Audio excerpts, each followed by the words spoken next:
ప్రస్తుతం ప్రధాన ప్రతిపక్షంగా కొనసాగుతున్న బీఆర్ఎస్ మరికొన్ని రోజుల్లో జరగబోయే పార్లమెంట్ ఎన్నికల్లో భారీ సీట్లను దక్కించుకుని తమ ఉనికిని చాటుకోవాలని అత్యంత ప్రయత్నాలను చేస్తుంది.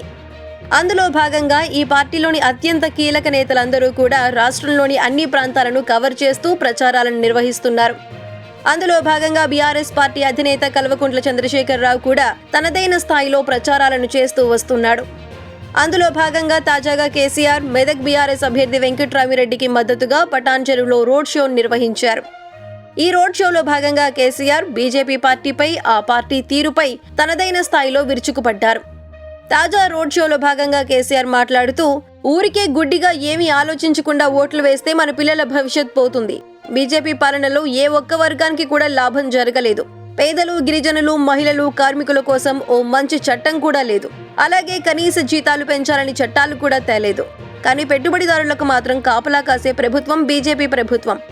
ప్రజలు విజ్ఞతతో ఆలోచించి బీఆర్ఎస్ పార్టీకి ఓటు వేయాలని ఈ రోడ్ షోలో భాగంగా కేసీఆర్ కోరారు.